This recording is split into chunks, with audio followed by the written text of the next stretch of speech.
जब कभी भी चुनाव होता है, दिल्ली की सरकार और अगर प्रदेश की सरकार उनकी नहीं है तो सबसे पहले डीजीपी हटाएंगे, चीफ सेक्रेटरी हटाएंगे और जो भारतीय जनता पार्टी है उस समय जो सरकार में के खिलाफ है, यहां भारतीय जनता पार्टी के लोगों ने जानबूझ करके सरकार से मिलकर के दिल्ली की और चुनाव आयोग से मिलकर के अधिकारियों को हटाया होगा। आप बताइए, यूपी में तो कभी नहीं डीजीपी हटता, क्यों नहीं हटता डीजीपी?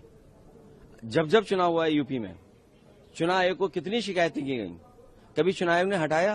क्या उनके अधिकारियों को हटाया जिनके अधिकारियों के परिवार के चुनाव लड़ रहे थे लोग, और उसी रेंज में सब अधिकारी थे। एसओ कौन पोस्ट होगा, सिपाही कौन पोस्ट होगा, याद कीजिए। आपको इसी जगह पर मैंने एक लिस्ट और एक सूची जारी की थी आपके सामने, जब अयोध्या में किन किन अधिकारियों ने चुनाव हरवाया था। तो चुनाव आयोग भारतीय जनता पार्टी के इशारे पर काम कर रहा है, ये बात खुली हुई है, सब जानते हैं, आपके कैमरे जानते हैं, आप जानते हो, पूरा देश जानता है कि चुनाव आयोग बीजेपी के इशारे पे काम कर रहा है। मैंने फॉर्म 7 पकड़ा, हमारी पार्टी के कार्यकर्ताओं ने एक दशरथ को पकड़ा जिसने न जाने कितने फॉर्म 7 से कटवाने के लिए वोट दिए थे। हमारे नगर अध्यक्ष से हमारा ही वोट कटवा दिया। चुनाव आयोग ने क्या किया? किसी अधिकारी को हटाया उन्होंने? किसी अधिकारी के खिलाफ कार्रवाई की उन्होंने? ये जो दिखा रहे हैं कि हम दुनिया में जाने कहां पहुंच गए हैं, जो लोग गैस सिलेंडर नहीं दे पा रहे, बताइए दुनिया में कहां पहुंचोगे आप? लोगों के पेट भरने के लिए गैस सिलेंडर नहीं, खाना नहीं बन पा रहा, और डाइवर्ट करने के लिए समाजवादी पार्टी, जिस कार्यकर्ता की आप बात कर रहे हैं लखनऊ में, एक हापुड़ वाला तो बीजेपी का कार्यकर्ता है, आप पता करवा लीजिए। और अगर सच्चा चैनल है, ईमानदार पत्रकार हैं, तो मेरी उम्मीद होगी कि हापुड़ वाला पता करके देश की जनता को बताएंगे कि ये बीजेपी का ही समर्थक है, नंबर 1।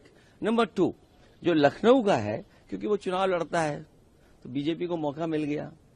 इतने सिलेंडर नहीं पकड़ेंगे जितने आप बता रहे हो। आप बीजेपी की संख्या मत बताइए, भरे कितने थे, खाली कितने थे, आपको नहीं पता होंगे कितने भरे सिलेंडर थे उसमें ना। वो सीज नहीं, सीज अगर हुए तो आपको ये भी तो जानकारी करनी चाहिए उसमें भरे कितने थे, खाली कितने थे। जब कभी भी चुनाव होता है, दिल्ली की सरकार और अगर प्रदेश की सरकार उनकी नहीं है तो सबसे पहले डीजीपी हटाएंगे, चीफ सेक्रेटरी हटाएंगे और जो भारतीय जनता पार्टी है उस समय जो सरकार में के खिलाफ है, यहां भारतीय जनता पार्टी के लोगों ने जानबूझ करके सरकार से मिलकर के दिल्ली की और चुनाव आयोग से मिलकर के अधिकारियों को हटाया होगा। आप बताइए, यूपी में तो कभी नहीं डीजीपी हटता, क्यों नहीं हटता डीजीपी? जब जब चुनाव हुआ है यूपी में, चुनाव आयोग को कितनी शिकायतें की गई, कभी चुनाव आयोग ने हटाया? क्या उनके अधिकारियों को हटाया जिनके अधिकारियों के परिवार के चुनाव लड़ रहे थे लोग, और उसी रेंज में सब अधिकारी थे।